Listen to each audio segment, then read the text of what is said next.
მოგხსენებათ, ზამთარი განსაკუთრებული სეზონია სპორტსმენებისა და განსაკუთრებით თხილამურებით სრიალის მოყვარულთათვის. თუ არ ვცდები შენც მათ სიაში ხარ. ჩემი დრო დგება. ესე იგი, ცეკვებზე ცეკვოს დროა და ზამთარზე ცეკვოს დროა. ესეა. ჩვენ ახლა გავიგებთ დაგიშალა თქვენს. ჩვენ ახლა გავიგებთ, როგორ მიმდინარეობს მზადება ჩვენს ულამაზეს თეთრ კურორტებზე. ბაკურიანი, გუდაური, მესტია, გოდერძი უკვე ტურისტების მოლოდინშია. წარმოგიდგენთ ჩვენ სტუმარს მთის ტრასების სააგენტოს დირექტორს ბატონ ირაკლი ფურჭულაძეს. ბატონო ირაკლი, მოგესალმებით. გამარჯობა. შემოგვიერთდით. მადლობა სტუმრობისთვის. გვიხარია თქვენი სტუმრობა, იმიტომ რომ ძალიან საინტერესო თემაზე უნდა ვისაუბროთ. ალბათ ეკო ყველაზე გამორჩეულად არის გახარებული, მაგრამ პირველ კითხვას მე დავსვამ.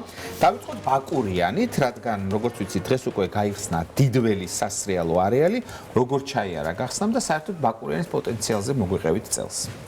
მადლობა კიდევ ერთხელ მოწვევისთვის, ყოველთვის მოხარული ვარ თქვენ სტუდიაში სტუმრობით.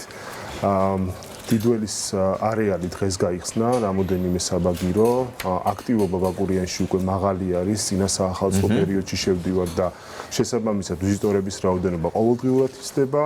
ეხლა აქტივობა განსაკუთრებით არის სპორტსკოლებისგან, სპორტსკოლების ბავშვები არიან წარმოდგენილი ძალიან ბევრი ახალგაზრდები დიდველზე. ჩვენ რამოდენიმე დღის წინ გავხსენით ბაკურიანი და ეტაპობრივად ვცდილობთ რომ მთლიანად მოვიცვათ მთელი ბაკურიანის კოხტის პლატო გაიხსნა 20-ში და ნელ-ნელა დიდველიც გაიხსნა. კოხტის პლატო გაიხსნა 20-ში.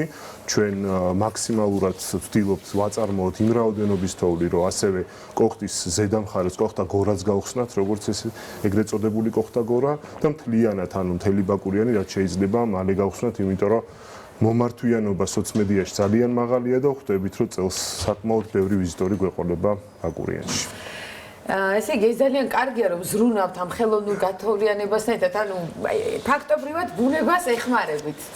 ბაკურიანი კარგია, მაგრამ გვაქვს კიდე სამი არაჩვეულებრივი კურორტი, ხო, ესეთი ლამაზიც, საკურორტოთა ტრანსებითაც გადასარევი და რა ხდება აი გუდაური, მესტია, გოდერძის კურორტებზე.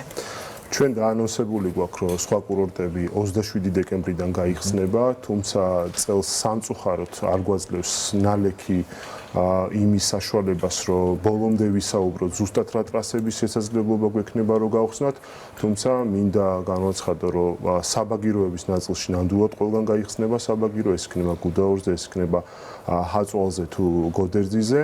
ჩვენ ველოდებით ნალექს, აი მოდიზებით და ვკითხოთ, როგორი არის პროგნოზი და როგორ ფიქრობთ, როგორი ზამთარი იქნება წელს ხოვრის და სრიალის კუთხით, თუ გაქვთ შესწავლილი, თქვათ კლიმატური პირობების და ამინდის პროგნოზის ნაწილი. ძალიან რთული არის, ანუ ამ ნაწილში საუბარი და რაღაც გადაჭრით იმის საუბარი, თუ როგორი იქნება მთლიანი სეზონი, მაგრამ ჩვენ ვიმედოვნებთ, რომ ამ დღეების განმავლობაში გარკვეული ნალექი მოვა, ასევე უფრო მეტად იქნება დაბალი ტემპერატურა იმისთვის, რომ იქ სადაც ჩვენ გათოვლიანების ხელოვნური გათოვლიანების სისტემა გვაქვს, მეტად ვაწარმოოთ და უფრო სწრაფად ვაწარმოოთ, თუმცა ანუ ნალექის გარეშე შეუძლებელი არის, ანუ დიდი არეალების გახსნა, ჩვენ ყოველწლიურად საკმაოდ დიდი რაოდენობით ვიზიტორს მასპინძლობთ და მხოლოდ 1 და 2 ტრასის გახსნა პირიქით უფრო მეტ ნეგატივს იწვევს და ამიტომ ვფიქრობ, რომ გუდაური თან ძალიან მიხარია ის ამბავი, რომ მაგალითად გუდაური სავსეა ტურისტებით, ანუ აი ფაქტობრივად სასტუმროები აღარ არის, უცხოელი დამსვენებელი ჩამოდის რა და ჯერ ვერ სრიალებენ, მაგრამ მაინც ძალიან კმაყოფილებიანი და სვანეთიდან გამომიგზავნეს კიდე ასე ვთქვათ, ფოტო-ვიდეო მასალა, იქაც ბევრი ხალხი არის ჩასული და ძალიან კარგია ეს ამბავი. თქვენი პროგნოზით სახდება თოვლი, ძალიან ბევრი მოვა და ძალიან კარგად იქნება დარწმუნებული ვარ ეს სეზონი. მოდით ახლა როგორ მოიმზადა MTA ზამთრის სეზონისათვის რა სიახლეები გვაქვს ამ თვალსაზრისით? ჩვენ ზამთრის სეზონის მოსამზადებლად მაქსიმალურად ვცდილობთ, რომ ან ყოველ ზამთრის სეზონს კარგად დავხდეთ, შესაბამისად აქტიური სამუშაოები მიდის არაზამთრის სეზონზე წლის განმავლობაში. ჩვენ საბაგიროები ინსპექტირებას გადის, ასევე სარემონტო სამუშაოები არის, გათოვლიანების სისტემა სჭირდება სარემონტო სამუშაოები იმისთვის, რომ არანაირი გამოწვევა და პრობლემა არ იყოს ზამთრის სეზონზე, ასევე ჩვენ თანამშრომლებს, ჩვენ გუნდს სჭირდება გადამზადება, რაც შეიძლება ეფექტურად განახორციელონ, თუმცა ტექნიკურმა სტაფმა ასევე თანამშრომლებმა ასევე მაშველებმა, ანუ ის სამუშაოები, რაც ზამთრის სეზონზე ხვდებათ და ავიცი ეფექტურობას ყოველთვის ზრდის მომზადებით ანუ წლის განმავლობაში დახვედრილი ზამთრის სეზონი. აი როდესაც ტურისტი ჩამოდის, მით უმეტეს ახლა დასვენების პერიოდია, არ დადაგები შვებულებები და ნუ უნდა ყოველას ხო თქვა სრიალთან ერთად გართობა ბუნებრივია სხვა ღონისძიებები, ფესტივალები ან თუნდაც ის ჩემპიონატები სამთო სათხილამურო სპორტში თუ იგეგმება, რაც სტარდება ხოლმე ტრადიციულად ჩვენთან, იმიტომ რომ რაღაცნაირად განვითარებულია ამ ხრივ ძალიან ბევრი მიმართულება. ზოგადად ჩვენ ჩემპიონატებით საერთაშორისო ღონისძიებით ვანებივრებთ წელს ამ წლევანდელ სეზონზე 22-28 თებერვალს იქნება სვანეთში კერძოდ 10-ზე ფრირაიდის მსოფლიო ტური, რომელიც არის უმაღლესი კატეგორიის შეჯიბრება. ჩვენ წელს უკვე მესამეზე აუცილებლად რა თქმა უნდა სვანეთში ანუ 26 წელს ჩავატარებთ უკვე მესამე სერიას, აქამდე ორი წარმატებული სერია ჰქონდა გასულ სეზონზე და აქტივობა საკმაოდ მაღალი არის წელს ტურიზმის ადმინისტრაცია ჩართულობით ასევე გემოფესტი იქნება ამ პერიოდში და ეს კიდევ უფრო მეტად განწყობა სხვანაირ განწყობას ხდის უფრო მეტად სვანეთის პოტენციალს ანახებს ანუ არა მარტო ადგილობრივ ტურისტს არამედ მთელ მსოფლიოს და მინდა ვთქვა რომ საუკეთესო რაიდერები ჩამოდიან ამ ჩემპიონატზე პირდაპირ რაიდერები ქვიათ 50-ზე მეტი და მათი სოცმედიით კიდევ უფრო მეტად ხდება არა მხოლოდ სპორტული ნაწილი, არამედ კულტურული ნაწილის გაზიარება მთელი მსოფლიოს ფარგლებში. შეხოთაშორის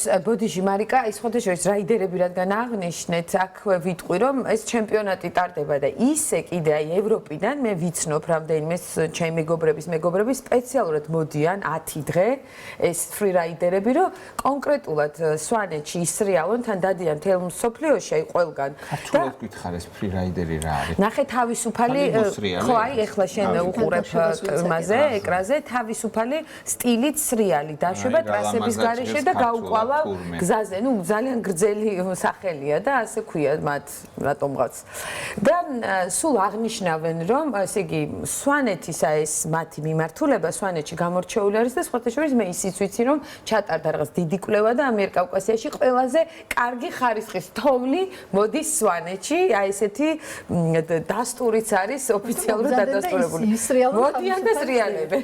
უსაფრთხოების საკითხი აუცილებლად ვთქვათ, იმ ადამიანებმა ვინც თავისუფალი სტილით სრიალებენ, იციან რა თქმა უნდა თავიანთი თავის მიხედვაც მოვლაც და უსაფრთხოებაც, მაგრამ აი ტრასებზე რა ვითარება არის, უსაფრთხოების კუთხით თუ იგეგმება კიდევ უფრო გამკაცრება რეგულაციების, კიდევ უფრო მეტი კონტროლი ნასვამი მოსრიალეების, რომლებიც ძალიან ხშირად საფრთხის შემქმნელები არიან სხვა მოსრიალეებისთვის და აი ამ ნაწილზე როგორი სეზონი გველოდება რო გითხრათ და როგორი მზადება. კი ბატონო, სეზონზე აუცილებელი არის კონტროლი მთაზე, იმიტომ რომ რაღაც გარკვეული ექსესები, გარკვეული შემთხვევები რო არ მოხდეს, ამაში ყველაზე მეტად ჩართული არის სკიპატრული, რომელიც წარმოდგენილი არის მთაზე წელს საკმაოდ აქტიურად იქნებიან წარმოდგენილი, არაერთი კომუნიკაცია იყო მათთან სეზონის დაწყებამდე, არაერთი ანალიზი გააკეთეს მათ ჩვენთან ერთად თუ როგორი რა რაოდენობით როგორ უნდა განლაგდნენ მთაზე, განსაკუთრებით გუდაოში და განსაკუთრებით ბაკურიანში საკმაოდ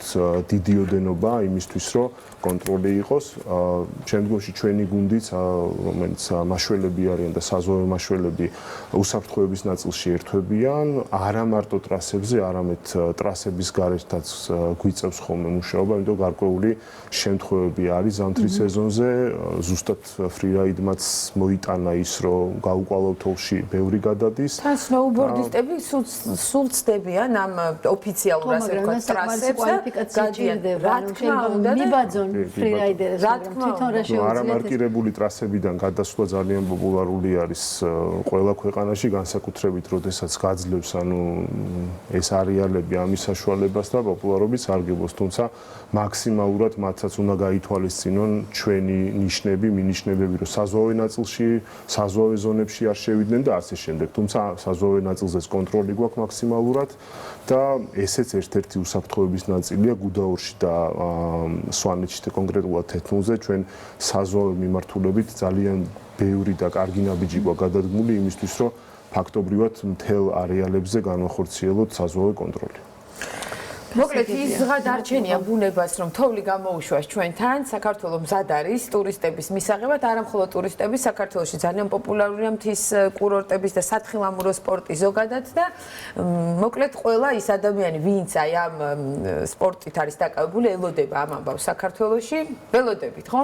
კი ბატონო. მადლობა უღრმესი მადლობა